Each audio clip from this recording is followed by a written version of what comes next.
ओम अज्ञानतिमिरान्धस्य ज्ञानञ्जनशलाकया चक्षुरुन्मिलितमेन तस्मै श्रीगुरुवे नमः। श्रीचैतन्यमनोभीष्टं स्थापितं येन भूतले स्वयं रूपकदा मह्यं ददाति स्वपदान्तिकं।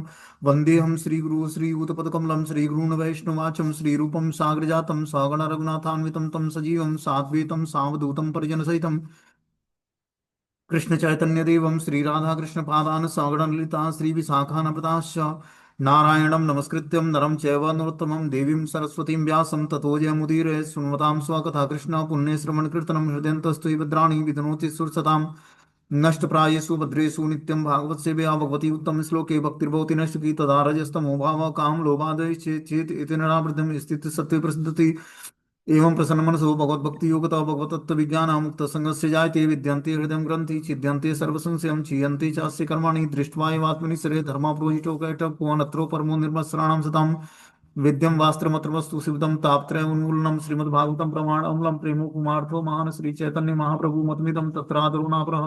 हे कृष्ण करुणा सिंधु दीनबंधु जगतपतये गोपेश गोपिका कांत राधा कांत नमस्तुते तप्त कांचन गौरांगे श्री राधे वृंदावनेश्वरी वृषभानु सुते देवी प्रणमामि हरिप्रिय वाञ्छाकल्पतरुभ्यश्च कृपा सिन्धुभ्येव च पतितानां पावनेभ्यो वैष्णवेभ्यो नमो नमः। जय श्री कृष्ण चैतन्य प्रभु नित्यानंद श्री अद्वैत गदाधर श्रीवासादि श्री गौर भक्तवृंद हरे कृष्ण कृष्ण कृष्ण हरे हरे हरे राम राम राम हरे हरे। तो इसमें आज हम लोग को श्रीमद् भगवत भागवतम का स्कंद संख्या 8 अध्याय संख्या 22 और श्लोक संख्या 11 नंबर पढ़ना है।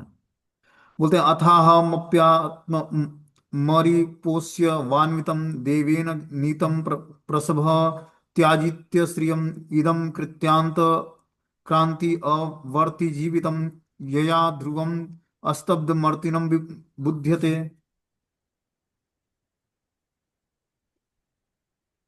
मैं तो देव वत्स ही बलपूर्वक होकर आपके चरणों में लाया गया हूँ और अपने समस्त ऐश्वर्य से विहीन कर दिया गया हूँ।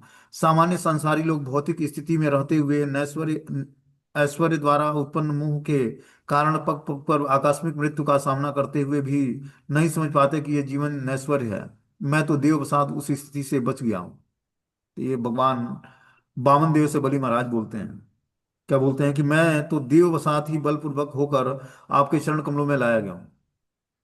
कि कृपावश मैं आपके चरण कमलों में आया हूं। आपने बहुत कृपा की है, इस कारण से मैं बलपूर्वक आपके चरण कमलों में लाया गया हूं और अपने समस्त ऐश्वर्य से विहीन कर दिया गया हूं। सामान्य संसारिक लोग जो होते हैं भौतिक स्थिति में रहते हुए नश्वर ऐश्वर्य द्वारा उत्पन्न मोह के कारण पग पग पर आकस्मिक मृत्यु का सामना करते हुए भी नहीं समझ पाते कि जीवन नश्वर है। जो भौतिकतावादी व्यक्ति है, जिसके जीवन का उद्देश्य आहार निद्रा है और मैथुन है, वो ये नहीं समझ पाता। जीवन के ऐश्वर्य में इतना वो मोहग्रस्त हो जाता है कि वो ये नहीं समझ पाता कि हर एक पग जो है मृत्यु की तरफ हम लोग आगे बढ़ रहे हैं। बता रहे हैं कि यह जीवन ऐश्वर्य है, मैं तो देव साथ उस स्थिति से बच गया हूं। कि जो भौतिकतावादी व्यक्ति रियलाइज नहीं कर पाता कि हर एक पग जो है मृत्यु की तरफ हम लोग आगे बढ़ रहे हैं, लेकिन वो उसके लिए कुछ कर नहीं पाता है। देखो, हम जब भगवान को भूलना चाहेंगे तो भगवान हमें भुलाने की पूरी, क्या बोलते हैं, हम और जो प्लानिंग करेंगे भगवान को भूल जाएं या नाम से दूर हो जाएं, कथा से दूर हो जाएं, तो उसी हिसाब से बुद्धि का डेवलपमेंट हो जाएगा, हमारे बुद्धि आवृत हो जाएगी। लेकिन अगर जो हमारी इच्छाएं हैं कि हम और आध्यात्मिक जीवन में प्रोग्रेस करें और अच्छे तरीके से भक्ति करने का प्रयास करें, तो उसके लिए भी भगवान क्या करते हैं, हमारी इच्छाओं को तृप्त करने के लिए भगवान हृदय में बैठे परमात्मा रूप में है। जीवात्मा जैसी इच्छा करता है उसी तरह भगवान उससे रिसिप्रोकेशन करते हैं। इसलिए हमें अपनी इच्छाओं को शुद्ध करना है। इच्छाएं शुद्ध तभी होंगी जब हमारी इच्छाएं आध्यात्मिक हो जाएंगी। जब तक मनुष्य जीवन है तब तक इच्छाएं भी रहेंगी और क्या रहेंगे, आसक्तियां भी रहेंगी। ठीक है ना। तो इच्छाओं और आसक्तियों को पवित्र करना है। हृदय में बैठे परमात्मा जो भी हम इच्छाएं करते हैं उसी हिसाब से हमें फल देते हैं। और जब हम चाहेंगे कि भगवान की भक्ति से दूर हो जाएं, कथा से दूर हो जाएं, कीर्तन से दूर हो जाएं, तो उसके लिए भी सपोर्ट करेंगे भगवान। और चाहेंगे कि जो है हम निरंतर क्लास सुने, निरंतर भगवत नाम का जप करें, आध्यात्मिक जीवन में प्रोग्रेस करें, तो भगवान उसके लिए एक फेवरेबल चांस भी देंगे। तो हमें अपनी इच्छाओं को पवित्र करना है। वही यहाँ पर बता रहे हैं कि जो है आकस्मिक मृत्यु का सामना करते हुए भी नहीं समझ पाते कि यह जीवन नश्वर है। मैं तो देव वसात उस स्थिति से बच गया हूँ। जिस पर भगवान की विशेष कृपा होती है वही भगवान की कृपा को समझ पाता है। हर एक व्यक्ति के जीवन में एक चांस ऐसा आता है जब चाहे वो बिजनेस व्यापार करता हो या जॉब करता हो या भगवान की भक्ति करता हो, हर एक व्यक्ति के जीवन में एक समय ऐसा आता है जब वो सक्सेस होने के उसके चांसेस होते हैं, और बस वो उस स्थिति या परिस्थिति या समय को पहचान कर और उस रास्ते पर निकल ले, तो वो भौतिक जीवन हो या आध्यात्मिक जीवन हो, दोनों में सक्सेस हो जाएगा। समझ रहे बात को? हर एक व्यक्ति के जीवन में भगवान चांस देते हैं उसकी इच्छाओं के अनुसार। बस क्या करे व्यक्ति, उस इच्छाओं को, उस समय को पहचान जाए बस। और समय की पहचान तभी कर सकता है व्यक्ति जब वो अच्छे तरीके से भगवत नाम का सहारा लेगा, जप करेगा। तभी वो अपने समय को पहचान पाएगा कि हमारे हमारे लिए समय जो है फेवरेबल है। और आध्यात्मिक जीवन में कभी भी अनफेवरेबल समय नहीं है। जब से चाहो तभी से भक्ति शुरू करो और दृढ़ता पूर्वक भगवत नाम के जप में, कीर्तन में, कथा में लग जाओ, तभी से वो मंगलकारी जीवन शुरू हो जाएगा। कुछ बाय चांस मिस्टेक भी हो जाता है तो कोई नुकसान नहीं है इस रास्ते पर। बता रहे भगवान, स्वल्पम अवश्य धर्मस्य त्रायते महतो बया। बाई चांस कोई मिस्टेक भी हो जाता है तब भी कोई हानि नहीं है इसमें, इस रास्ते पर। फिर हमें जहां से गिरे वहीं से उठकर फिर से शुरू कर देनी है भक्ति। तब जाकर हम भक्ति में सक्सेस होंगे। वो तात्पर्य में बता रहे हैं कि बलि महाराज ने भगवान के कृत्यों की सराहना की। यदि प्रहलाद महाराज तथा बलि महाराज के अतिरिक्त असुर परिवार के सारे सदस्य विष्णु को अपना शाश्वत पारस्परिक शत्रु मानते थे, जैसा कि बलि महाराज ने वर्णन किया है, वास्तव में भगवान विष्णु उसके परिवार के शत्रु नहीं अपितु सर्वोत्तम मित्र थे। इस मैत्री का सिद्धांत पहले ही बताया जा चुका है। तो देखो, बलि महाराज को भगवान ने कितना प्रताड़ित किया। तीन पग में तीनों जो है उनका पूरा सब कुछ ले लिया, यहाँ तक कि शरीर भी उनसे ले लिया। लेकिन बलि महाराज ने ग्लोरिफिकेशन नहीं छोड़ा उनका। बलि महाराज ने क्रिटिसाइज नहीं किया भगवान को कि आपने हमारे साथ ऐसा क्यों किया, बल्कि वो ग्लोरीफाई करते रहे। और इस कारण से भगवान रीझ गए उनसे। हमारे जीवन में परिस्थिति जब विपरीत आती है तो हम लोग ब्लेम करते हैं भगवान को कि इस ये हमारे जीवन में परिस्थिति विपरीत किस कारण से आई, भगवान के कारण आई है। और वहां साक्षात भगवान उपस्थित हैं, बलि महाराज को छल भी रहे हैं, लेकिन बलि महाराज ने कभी भगवान पर ब्लेम नहीं किया कि आप हमारे साथ ऐसा व्यवहार क्यों कर रहे हैं भगवान। तो वही शुद्ध भक्तों का यही लक्षण होता है कि वो किसी भी परिस्थिति में भगवान को पर कोई ब्लेम नहीं करते, बल्कि ग्लोरीफाई करते हैं भगवान को। और यही एग्जाम है, जब हमारे जीवन में विपरीत परिस्थिति आती है तो हम कितना भगवान की शरण ग्रहण करते हैं, कितने भगवान पर विश्वास करते हैं, और कितना उनका रिस्पेक्ट देते हैं भगवान को हम। ये हमारे भक्ति पर डिपेंड करता है। जैसे जैसे हम भगवान की शुद्ध भक्ति को प्राप्त करेंगे, वैसे वैसे हमारे अंदर जो है एक स्थिति ऐसी आएगी कि हम अब भगवान से कुछ हमारी इच्छा ही नहीं होगी मांगने की। और उस स्थिति में आपने कुछ नहीं मांगा, भगवान धीरे धीरे सब कुछ प्रदान करते हैं। आप देखोगे जो पुराने भक्त हो जाते हैं, पहले स्थिति उनकी शुरुआत में बहुत ही अच्छी नहीं होती है, भक्ति में भी, और आध्यात्मिक जीवन और भौतिक जीवन दोनों में भी खराब होता है। लेकिन धीरे धीरे भक्ति करते करते दोनों चीजें ठीक हो जाती, आध्यात्मिक जीवन में भी प्रोग्रेस कर जाते हैं और भौतिक जीवन भी बहुत ही अच्छे तरीके से वो ऑपरेट, क्योंकि बैलेंस बनाना आ जाता है। भक्ति मतलब भौतिक संसार में रहते रहते हमें क्या करना है, ऐसी स्थिति प्राप्त कर लेना है कि भौतिक संसार से हमारा कुछ लगाव न रहे।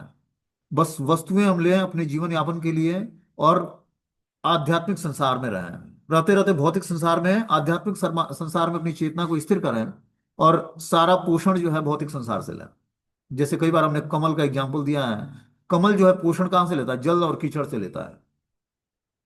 खिलता कहाँ है? कीचड़ के ऊपर। और चढ़ता कहाँ है? भगवान के चरणों में। तो वही कमल बन जाना है हमें भी। भौतिक संसार से जल, वायु, भोजन, पैसे, जो भी आवश्यकता है हमारी, वो हम भौतिक संसार से लें अपने शरीर के पोषण के लिए। क्योंकि शरीर के पोषण के बिना आत्मा का अस्तित्व ही नहीं होगा। आत्मा बिना शरीर धारण किए आत्मा का अस्तित्व क्या है फिर? आत्मा भगवान का अंश है, लेकिन वो शरीर धारण करता है तब जाके एक्टिविटी होती है। तो शरीर और आत्मा को बनाए रखने के लिए हमें इस भौतिक संसार से सब चीजें, एनर्जी लेनी पड़ेंगी। लेकिन गोल क्या होगा? भगवान के चरण कमलों को प्राप्त करना है। और इस भौतिक संसार रूपी कीचड़ से हमें आसक्त नहीं होना है। तब जाकर हम धीरे धीरे जो है अपनी वास्तविक स्थिति को प्राप्त कर पाएंगे कि हम भगवान के नित्य दास कैसे हैं, किस रसों में भगवान से हमारा आदान प्रदान होता है। और उस प्रकार हम धीरे धीरे भगवान के चरण कमलों को प्राप्त कर लेंगे। बोलता था हर एक मनुष्य को चाहिए कि वह तथाकथित समाज, मैत्री या प्रेम से डरे डरे जिनके लिए हम अहरनिश श्रम करना करते रहते हैं, जैसा कि बलि महाराज ने जनात भीतम शब्दों के द्वारा संकेत किया है। प्रत्येक कृष्ण भावनाभावित भक्त को सामान्य मनुष्य से भयभीत रहना चाहिए, जो भौतिक संपत्ति के पीछे भागता रहता है। ऐसे व्यक्ति प्रमत्त या पागल कहलाते हैं, जो माया जाल का पीछा करते रहते हैं। तो देखो, हमें एसोसिएशन भौतिक संस्कार में बहुत ही सतर्कता पूर्वक करती है। क्योंकि देखो, जब भौतिक चीजों को हम प्राप्त करने के लिए भले हम भगवान की सेवा में लगाएं, लेकिन है तो भौतिक चीज ही है ना, धन है चाहे जो भी हम चीजें यूज करते हैं, भगवान की सेवा में लगाते हैं, है तो भौतिक संसार से ही प्राप्त होता है हमें। तो एसोसिएशन हमें करना पड़ता है नॉन डिवोटी का, हमें उन चीजों को प्राप्त करने के लिए। लेकिन उससे व्यक्ति को आसक्त नहीं होना है। अपने को हमेशा उनसे सुरक्षित रखने के लिए क्या करना पड़ेगा? उनका इतना ही संग करना पड़ेगा जितने की आवश्यकता है। और अपने भक्ति के इतिहास को उनसे नहीं बताना है कि मैं 16 माला जप करता, 4 नियमों का पालन करता हूँ, प्रमाणिक गुरु से दीक्षा ली, इस संप्रदाय में हूँ, यहाँ से हूँ। ये सब चीजें भौतिकतावादी व्यक्ति को नहीं बताना है, जब तक वो इंटरेस्टेड ना हो। और इंटरेस्ट लेता भी है, लेकिन उसके जो उसका मानसिक स्थिति है, उसको जानना पड़ेगा कि क्या ये हमें क्रिटिसाइज करने के लिए कर रहा है, कि 10 लोगों को बताने के लिए कर रहा है, या वास्तव में ये जानना चाहता है कि हम क्या करते हैं, जिसको सीख कर ये भी करना चाहता है। और जो उसका उद्देश्य सीख कर करना है, तब तो उसको बताएं। और नहीं है, क्रिटिसाइज करना कार्य है, क्योंकि उसके लक्षणों से आपको पता लग जाएगा कि वो क्या चाहता है हमसे। कई आदमी ऐसे होते हैं जो दूसरे की बातों को जान लेते हैं, फिर उसके बाद उसको पूरे गांव नगर में प्रचार करते हैं। ऐसे लोगों से हमें सावधान रहना चाहिए, जिनके जीवन का उद्देश्य बस लोगों को क्रिटिसाइज करना है। तो हमें भक्ति के जो हमारे मेथड हैं उसको दूसरे से नहीं बताना है। यहाँ तक कि भक्तों के समाज में भी अपनी भक्ति जो भी हम भक्ति को फॉलो करते हैं, उसको हमें दूसरे से बताना ही नहीं है। अपने मेंटर के सिवा और किसी से नहीं बताना है। तब जाकर हमारी भक्ति सुरक्षित है। भक्ति करना आसान है, भक्ति को बचाना बड़ा मुश्किल है।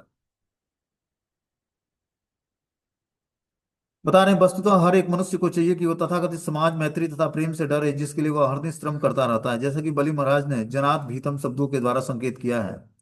प्रत्येक कृष्ण भावना भावित भक्त को सामान्य मनुष्य से भयभीत रहना चाहिए, जो भौतिक संपत्ति के पीछे भागता रहता है। ऐसा व्यक्ति प्रमत्त या पागल कहलाता है, जो माया जाल का पीछा करता रहता है। ऐसे व्यक्ति यह नहीं जानते कि कठिन जीवन संघर्ष के बाद मनुष्य को शरीर बदलना पड़ता है, और ऐसा भी निश्चित नहीं है कि अगला शरीर किस तरह का होगा। जो पूर्ण रूपेण कृष्ण भावना भावित है और जीवन के लक्ष्य को समझते हैं, वे कभी भी भौतिक कार्यकलापों के घुड़दौड़ में नहीं पड़ते। किंतु यदि कोई निष्ठावान भक्त किसी तरह च्युत हो भी जाता है, तो भगवान उसे सुधार लेते हैं और नारकीय जीवन के घोरतम अंधकार से गिरने से बचा लेते हैं। जो क्या बता रहे हैं कि जो है, ऐसे व्यक्ति यह नहीं जानते, जो माया जाल के पीछे पड़े हुए हैं। जो व्यक्ति प्रमत्त है भौतिक संसार में भौतिक वस्तुओं के लिए, वो ये जान नहीं पाता कि जीवन का वास्तविक उद्देश्य क्या है। वो कठिन जीवन संघर्ष के बाद मनुष्य को शरीर बदलना पड़ता है, और ऐसे भी निश्चित नहीं है कि अगला शरीर किस तरह का होगा। तो हर व्यक्ति जो है जीवन संघर्ष में लगा हुआ है, धन कमाने में या परिवार का पालन पोषण करने में। क्या है, जीवन में बहुत ही सारा संघर्ष है। उस संघर्ष के होते होते हमें पूर्ण रूपेण जब हम कृष्ण भावनाभावित होंगे, तब हम जीवन के लक्ष्य को समझ पाएंगे, टूटी फूटी भक्ति से नहीं। क्या पूर्ण रूपेण कृष्ण भावनाभावित हो पाएंगे, तब हम जीवन के लक्ष्य को समझ पाएंगे। वे कभी भी भौतिक कार्यकलापों की घुड़दौड़ में नहीं पड़ेगा फिर। जो भौतिक कार्यकलाप हैं, देखो, कार्यकलाप तो हमारे भौतिक ही होंगे। अब जाकर ऑफिस कार्यालय में कार्य करना है, या बिजनेस व्यापार करना है, परिवार का पालन पोषण करना है, तो देखने में ये सब भौतिक स्तर पर लगता होगा। ठीक है ना? लेकिन हमारे कॉन्सियसनेस, जो चेतना है हमारी, वो भगवान में लगी होनी चाहिए। वो तभी लगेगी जब हम लंबे समय तक मंत्र मेडिटेशन करके और अपने मन बुद्धि को एकाग्र कर पाएंगे। जब तक हमारा मन बुद्धि एकाग्र नहीं होगा, भगवत नाम में तल्लीन नहीं होगा, तब तक हमारा बुद्धि जो है 24 घंटे भगवान को रियलाइज नहीं कर पाएगा। और हमसे जो भी कार्य करेंगे उसमें पाप कर्म जनरेट होगा। जब क्या होता है, मन बुद्धि ये रियलाइज कर लेता है कि भगवत तत्व और भगवत नाम, वो रियलाइज करके उसको रिलीज करने लगता है। रिलीज करने का मतलब भोगने लगना, मतलब भगवान के नाम में टेस्ट आने लगना, रुचि आने लगना। अब वो always remember Krishna, never forget Krishna, मतलब कृष्ण को हमेशा याद करेगा, कृष्ण को कभी नहीं भूलेगा। ये स्थिति प्राप्त कर लेने के बाद जीवात्मा से कोई गलती नहीं होती है, किसी भी कर्मों का रिएक्शन नहीं भोगना पड़ता। दीक्षा के टाइम गुरु क्या कहते हैं कि अब आज के बाद आपको कोई पाप कर्म नहीं करना है। ठीक है ना? तो पाप कर्म कैसे नहीं करना है? कैसे हम उस एक्टिविटी को तुरंत बंद कर देंगे? जो कल तक हम पाप करते आए, आज हमने दीक्षा ली और कल से वो एक्टिविटी बंद कैसे हो जाएगी? तो पहले तो हुआ कि आश्रय लेना। जैसे ही हम आश्रय लेते हैं, तो किस व्यक्ति वस्तु स्थान का हम आश्रय लेते हैं वो बहुत ही इंपॉर्टेंट है। व्यक्ति कैसा?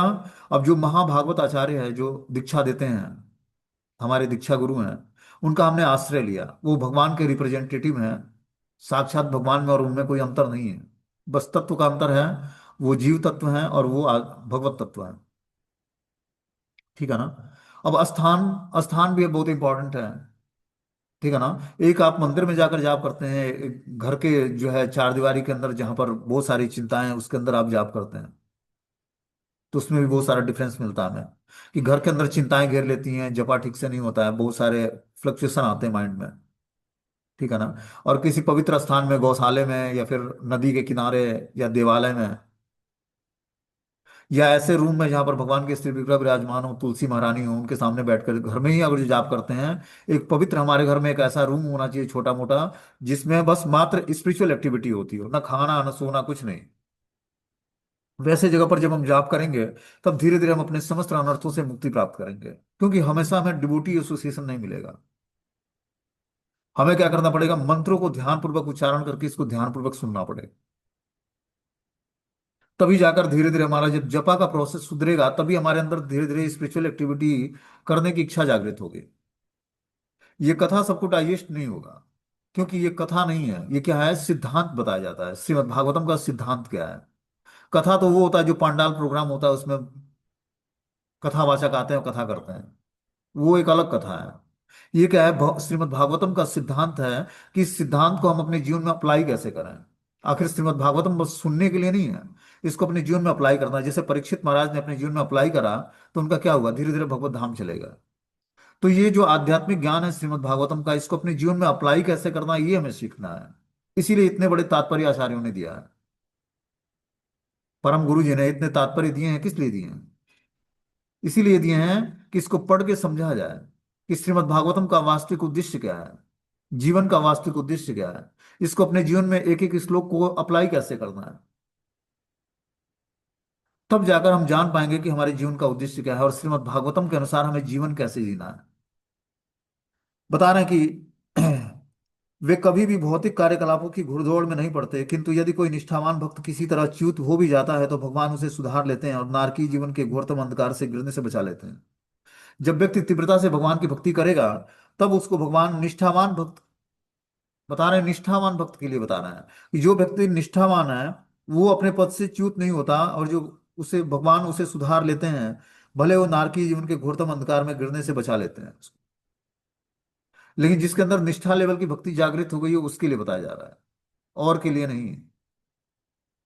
बता रहे हैं भौतिक जीवन शैली आखिर है क्या? मात्र चबाए हुए को बारंबार चबाना है। यद्यपि ऐसे जीवन से कोई लाभ नहीं मिलता, किंतु लोग संयमित इंद्रियों के कारण, असंयमित इंद्रियों के कारण उसकी ओर आकृष्ट होते हैं। असंयमित इंद्रियों के कारण लोग पाप कर्मों में पूरी तरह लग जाते हैं, जिनसे कष्टदायक शरीर प्राप्त होता है। बलि महाराज सराह रहे थे कि भगवान ने किस तरह उन्हें ऐसे अज्ञान के मोहग्रस्त जीवन से बचा लिया है। तो हमारे जीवन में अनफेवरेबल कंडीशन आते हैं जब हम भक्ति करते हैं, तो जब आप तीव्रता से भगवान के भजन में जुड़ोगे, ठीक है ना, शुद्ध भक्त के कहने के अनुसार, तो आपके जीवन में उतार चढ़ाव आना शुरू होगा। कभी ऐसे संकट की परिस्थिति आ जाएगी जैसे लगेगा कि भगवान या कोई भक्त हमारे जीवन में सुरक्षा देने वाला नहीं है। लेकिन उस परिस्थिति में हमें क्या करना पड़ेगा? दृढ़ता से भगवान के नाम की और भगवान के चरण कमलों का आश्रय लेना पड़ेगा। ये यूं ही कोई चांस नहीं देते भगवान किसी को। ये चांस आता है जब हम भगवान की भक्ति में तीव्रता से जुड़ते हैं, और हमारे अंदर तीव्र इच्छा जागृत होती है कि भगवान की भक्ति को हमें प्राप्त करता है। आप दृढ़ता पूर्वक जैसे जैसे नियमों का पालन करोगे, सुबह मॉर्निंग प्रोग्राम, मंगला आरती से लेकर नाम जप कथा श्रवण, वैसे वैसे आपके जीवन में अनफेवरेबल कंडीशन धीरे धीरे आएगा। अब लोगों को लगता है भक्ति करके यार पहले तो मैं सुखी था, अब ऐसा सिचुएशंस क्रिएट हो गया कि हर समय व्यक्ति को ग्लानि होती है या कष्ट महसूस होता है। ऐसा क्यों है? तो देखो, जब समुद्र मंथन हुआ तो क्या उससे पहले हलाहल विष निकला। ठीक है ना? हम लोगों ने स्टोरी सुनी समुद्र मंथन का। तो उसको भगवान शिव ने अपने कंठ में धारण करा, और कंठ नीलकंठ कहलाया वो। तो जैसे ही हमारे हृदय का मंथन होता है हरिनाम से, संकीर्तन से, और क्या बोलते हैं, कथाओं को सुनते हैं, श्रीमद् भागवतम को, नष्ट प्रायेषु अभद्रेषु नित्यम भागवत सेवया भगवती उत्तम श्लोके भक्तिर्भवति नष्ट की। जब हम नित्य भागवत की सेवा करेंगे, श्रीमद् भागवतम या भागवत व्यक्ति की, तो हमारे अंदर नष्ट प्रायेषु अभद्रेषु, सारी अभद्रता नष्ट हो जाएगी। और निष्ठा लेवल की भक्ति जागृत होगी हमारे अंदर। निष्ठा लेवल की भक्ति पर हमारे हृदय के 50% अनर्थ नष्ट हो जाते हैं, और भाव भक्ति पर 95% अनर्थ नष्ट हो जाते हैं। तो धीरे धीरे इस प्रोसेस को समझना पड़ेगा हमें। समझने के लिए हमें रेगुलर बेसिस जब हम श्रवणम और कीर्तन करेंगे, एक पंक्चुअलिटी के साथ और प्योरिटी के साथ, टाइम बार हमारा फिक्स होना चाहिए कि अगर जो हमें 4:30 बजे उठकर मंगला आरती करनी है तो 4:30 बजे करनी है। जपा में 5:30 बजे बैठना है, 6 बजे बैठना है, दोपहर में 12 बजे बैठना है, या शाम को 4 बजे बैठना है, जिस भी टाइम बैठना है फिक्स टाइम होना चाहिए उसका। उसी टाइम पर 10 से 12 साल 15 साल जब आप करोगे तब जाकर धीरे धीरे परफेक्शन आएगा आपका। यूं ही नहीं, 2-4 दिन में नहीं आएगा। कितना? 10 से 12 साल कंटिन्यू उसको करोगे तो तब जाकर भक्ति में परफेक्शन आएगा। यूं ही कोई व्यक्ति भक्ति में सिद्धि प्राप्त नहीं करता है। सिद्धि प्राप्त करने का मतलब है कि उसके मन बुद्धि और इंद्रियां कंट्रोल हो जाए और वो एब्जॉर्ब हो जाए भगवान की भक्ति में। यूं ही एक आध दिन, 2-4-10 दिन, या 2-4 महीने, 6 महीने, या चतुर्मास में 4 नियम पालन कर लिया चारों महीने में, उससे कुछ होने जाने वाला नहीं है। वो एकमात्र स्वीकृति प्रदान करता है जी, और कुछ नहीं करता है। आपको वास्तव में भगवान की भक्ति करके अपने सेंसेस को कंट्रोल करना है, मन बुद्धि को एकाग्र करना है, भगवान की भक्ति में अपने को एडवांसमेंट करना है, तो हमें नियम लेना पड़ेगा 10 से 12 साल के लिए। जब हम उसको करेंगे तब हमारा वो हैबिट बन जाएगा। और वो इस जन्म के लिए नहीं, आपकी आध्यात्मिक चेतना को जागृत कर देगा। जब तक आध्यात्मिक चेतना जागृत नहीं होगी तब तक अगला जीवन मनुष्य का नहीं मिलेगा, चाहे आप कितना हो भक्ति भजन कर लो। भक्ति तो नष्ट नहीं होगी, लेकिन ये गारंटी नहीं है कि अगले जीवन में ही आपको भक्ति मिलेगी। हो सकता है कि अब फिर कर्मों का परिणाम भोग करके फिर भक्ति मिले। लेकिन आध्यात्मिक चेतना जागृत हो गई एक बार, तो वो चेतना क्या करती है, नए शरीर में प्रवेश करते ही उसको उत्सुक कर देती है। देखो गजेंद्र के जीवन में क्या हुआ। पिछले जन्म में वो इंद्रदुम्न राजा था, और भगवान की भक्ति में बहुत बड़े चढ़े महात्मा था वो। चक्रवर्ती सम्राट होने के साथ साथ भगवान का ध्यान करता और भगवान की स्तुति पाठ करता ध्यान में। और अगस्त ऋषि के श्राप से वो हाथी बन गया।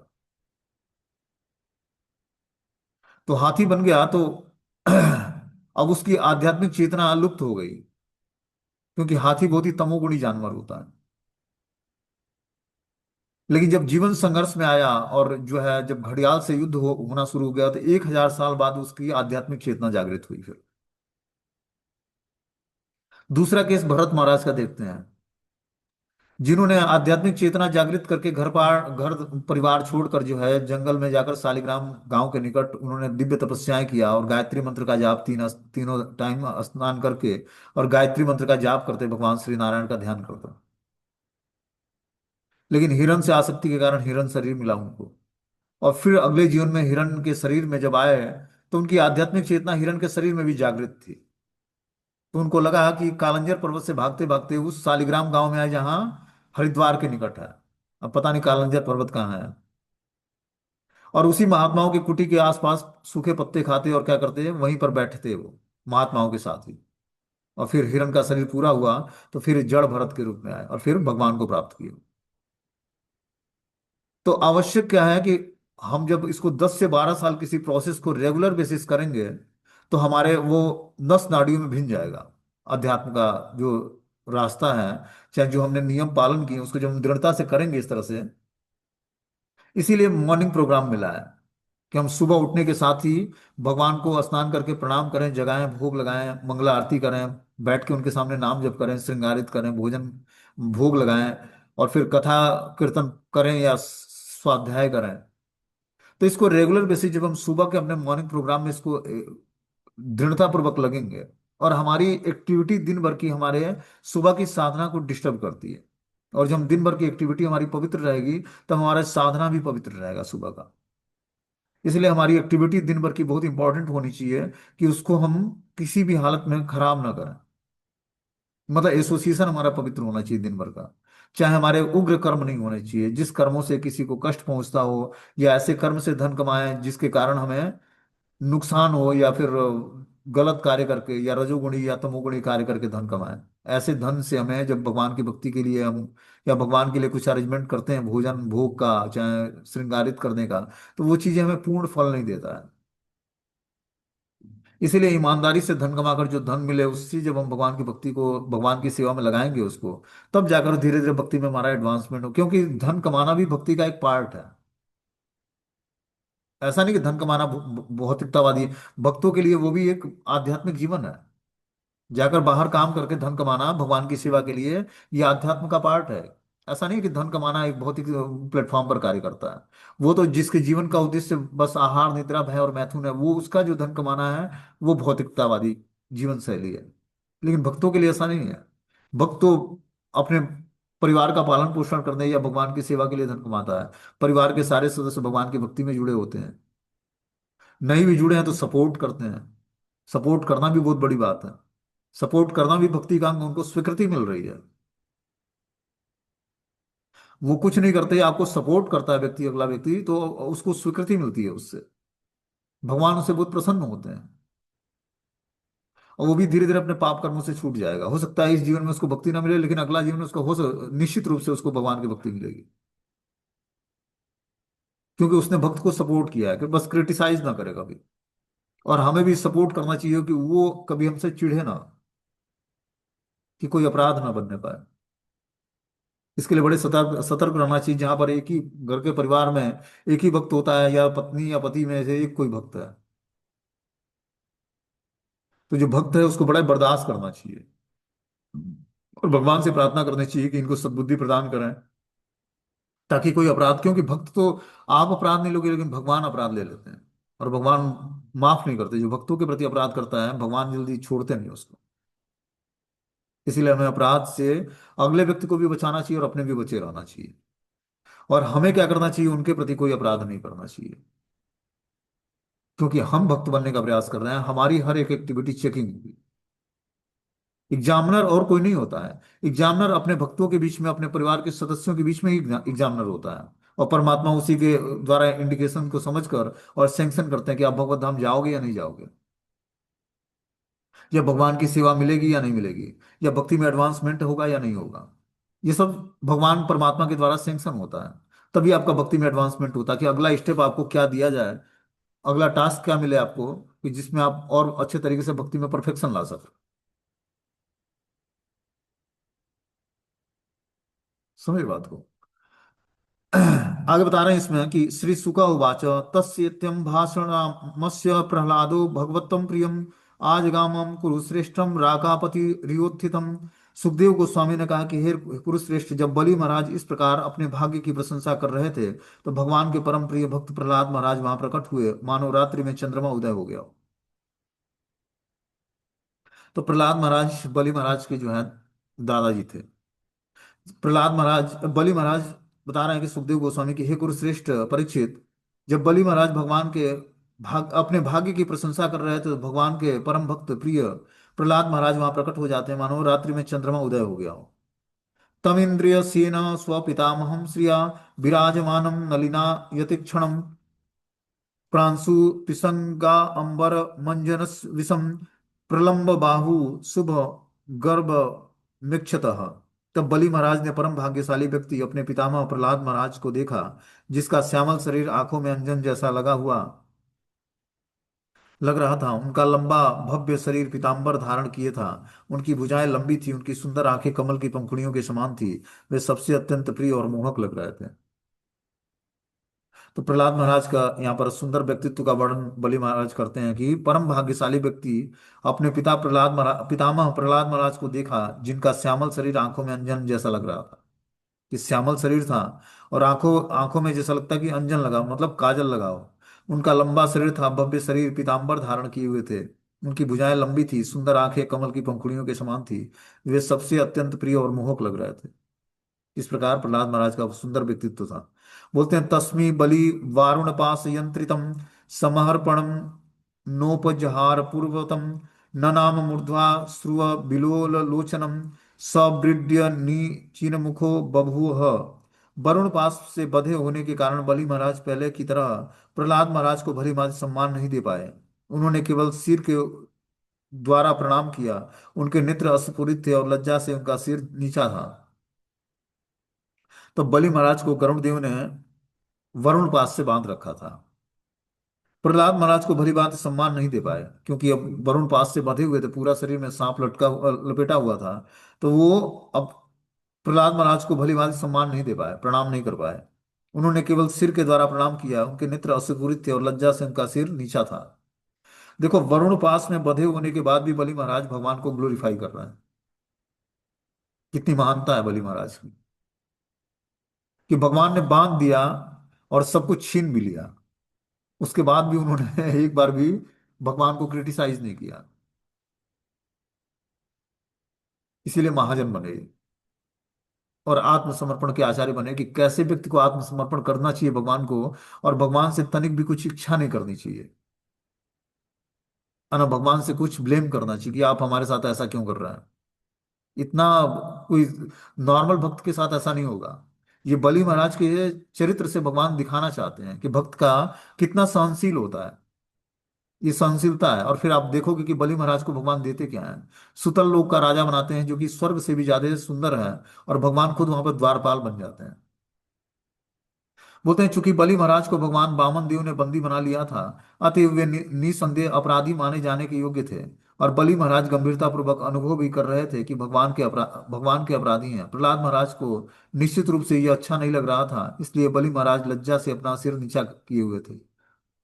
बता रहे कि बलि महाराज को भगवान वामन देव ने बंदी बना लिया था, अतएव वे निसंदेह अपराधी माने जाने के योग्य थे, क्योंकि भगवान ने उनको बंदी बनाया था, इसलिए वो अपराधी माने जा रहे थे।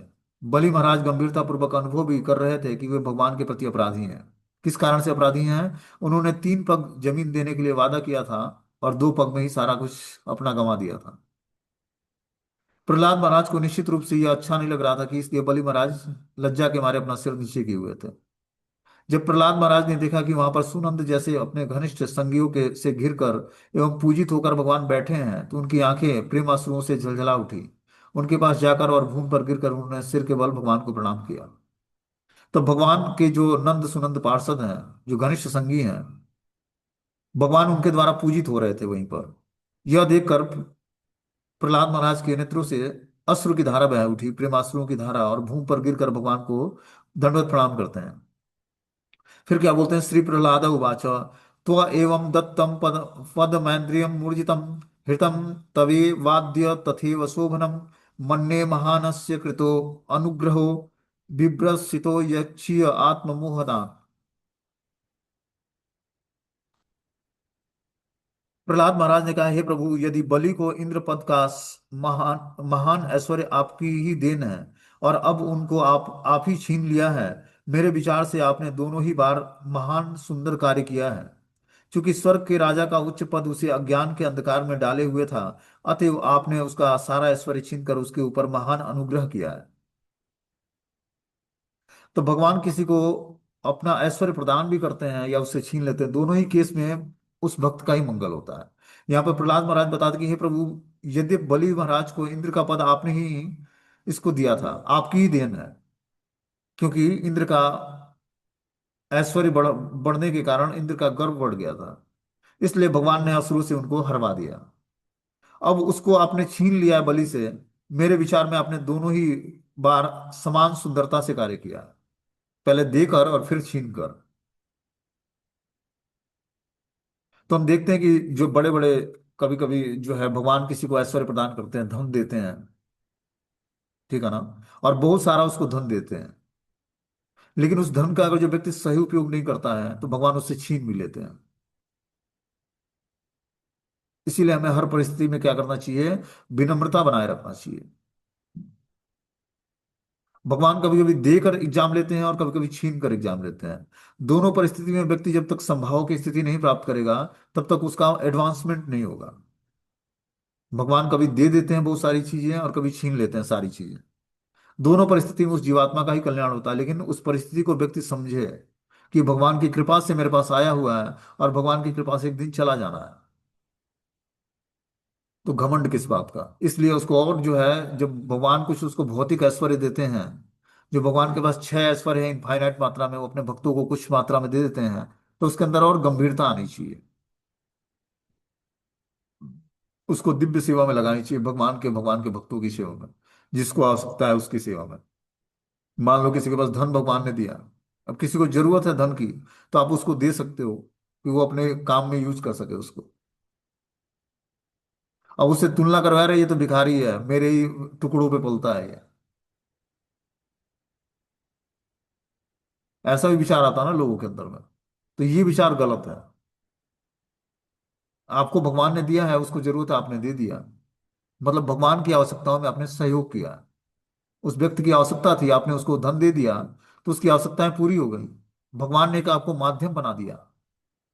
अब ये समझो कि ये अ, हमारा मतलब हमारे कारण से इसको धन मिला है, या मैं माध्यम बना हूं। आपको भगवान ने बस माध्यम बनाया है। भगवान की इच्छा के बिना कोई किसी को दे भी नहीं सकता है।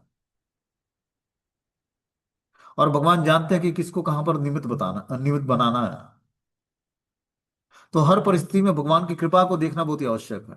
जब तक हम हर परिस्थिति में भगवान की कृपा को नहीं देखेंगे, तब तक हम अपने को ही सुपीरियर समझेंगे, और वहीं से व्यक्ति के अंदर अहंकार उत्पन्न होता है, और अहंकार से बुद्धि भ्रष्ट हो जाती है।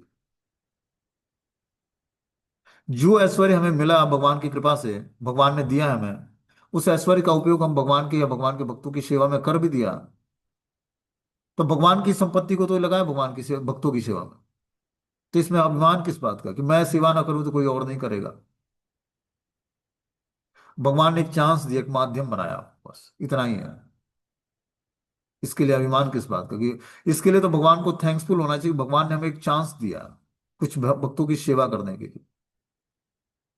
अब उसको लेकर कितने लोगों के अंदर अभिमान हो जाता है। भगवान के पास छह ऐश्वर्य हैं: ज्ञान, बल, वैराग्य, बुद्धि, शक्ति। भगवान का रूप बहुत ही सुंदर है। तो इस छह ऐश्वर्यों को भगवान अपने भक्तों को भी प्रदान करते हैं, या सांसारिक व्यक्ति को भी प्रदान करते हैं, क्योंकि कोई भी सांसारिक व्यक्ति भी इनडायरेक्टली भगवान की सेवा में लगा हुआ है। तो सब ऐश्वर्य भगवान प्रदान करते हैं जिसको इसको। तो कोई व्यक्ति धनवान बन जाता है, कोई रूपवान हो जाता है, कोई वैराग्यवान हो जाता है, कोई ज्ञानवान हो जाता है। इस तरह से छह ऑपुलेंस भगवान के द्वारा उसको दिए जाते हैं। हर जीव आत्मा को कुछ अलग अलग ऑपुलेंस भगवान देते हैं। तो उसके लिए हमें अभिमान नहीं करना है। वो भगवान की सेवा में, भगवान के भक्तों की सेवा में हम लगाएंगे, तो उसका पवित्र हो जाएगा वो। उदाहरण, भगवान उस ऐश्वर्य को अवश्य छीन लेते हैं। भगवान अपने भक्त को उसका वैधानिक पद ढूंढने में सहायक बनकर अनुग्रह करते हैं। इसके लिए भगवान भक्त की हर सहायता करने के लिए सदैव तैयार रहते हैं। लेकिन कभी कभी भौतिक ऐश्वर्य घातक हो जाता है, क्योंकि इससे मनुष्य का ध्यान इस मिथ्या प्रतिष्ठा की ओर खींच जाता है कि मैं ही हर वस्तु का स्वामी हूं, जबकि तथ्य इसके विपरीत रहता है। भक्त को इस भ्रम से बचाने के लिए भगवान विशेष कृपा प्रदर्शित करके कभी कभी उसका सारा धन छीन लेते हैं। यस्याम अनुग्रही अनुग्रहमी हरिष्ये तद्धनम स्नेह। कि जब भगवान के द्वारा ऑपुलेंस मिलता है, धन मिलता है, या विद्या, या सुंदरता, जो भी मिलता है, तो उसके हमें अभिमान नहीं करना है। उसको क्या करना है, भगवान की दिव्य सेवा में लगाना है, और विनम्र बने रहना है, और भगवान को धन्यवाद देना है कि आपने, भगवान हमें एक माध्यम बनाया सेवा करने का, इसके लिए मैं आभारी हूं। ऐसा नहीं कि अब मैं सेवा नहीं करता, या मैं सेवा नहीं करती तो सेवा ही नहीं होती। तेरा तुझको अर्पण, भगवान का ही है, भगवान को ही अर्पण करना है, भगवान के भक्तों को अर्पण करना है। तो क्या लागे मेरा, मेरा है क्या कि जो मैंने लगाया, वो तो भगवान के द्वारा दिया हुआ है, भगवान की सेवा में लगा दिया, या भक्तों की सेवा में लगा दिया, उनके जनों की सेवा में। तो हमारा था क्या कि जो हम अभिमान करें उन चीजों का कि मैंने लगाया है। जैसे कितने लोग नाम लिखवाना चाहते हैं, मंदिर बनवा दिया या प्याऊ खुदा, उस पर नाम लिख जाए हमारा, डोनेशन दे दिया तो कुछ नाम वो हो जाओ, अनाउंस हो जाए।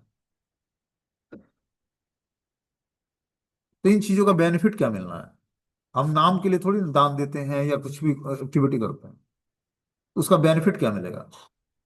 एक बार हमने स्टोरी सुनाई थी ना कि हनुमान प्रसाद पोद्दार जी थे, तो वो गीता प्रेस के मालिक थे। तो गीता प्रेस में बुकें निकलती थी बड़े लेवल पर, तो उसमें डोनेशन आता था। तो स- महीने दो महीने पे क्या होता था कि सबको बुलाया जाता और उनको रिस्पेक्ट प्रदान किया जाता, माला दिया जाता उनको, और फिर सबके सामने ग्लोरीफाई किया जाता, तो डोनर को अच्छा लगता। तो एक हनुमान प्रसाद पोद्दार जी के शिष्य भी थे जो अच्छे डोनेशन देते थे। तो सबका नाम अलाउंस हुआ उनको, वो भी स्टेज पर आए। तो उनको बोला हनुमान प्रसाद पोद्दार जी ने कि या ये बताओ कि 10 रुपए की माला पहन के प्रसन्न होना चाहते हो, कि जो आपने दान दिया है उसकी स्वीकृति चाहते हो। उन्होंने बोला कि जो दान दिया है उसकी स्वीकृति मिले, हमें भक्ति मिले। बोले कि आप स्टेज से नीचे उतर जाओ और चले जाओ यहाँ से। उसके बदले में 10 रुपए की माला पहन लोगे और लोग ताली बजा देंगे, तो क्रेडिट एक ही बार मिलेगा। या तो 10 रुपए की माला पहनकर और सबसे ताली की आवाज सुन लो, या उसके उससे भक्ति का फल प्राप्त कर लो भगवान से जो आपने डोनेशन दिया है। दोनों में से एक चीजें मिलेंगी। उन्होंने बोला नहीं नहीं, मुझे ताली बजाना और लोगों को ग्लोरीफाई करना नहीं चाहिए मुझे, कि लोग मुझे ग्लोरीफाई करके मैंने बहुत अच्छा दान दिया।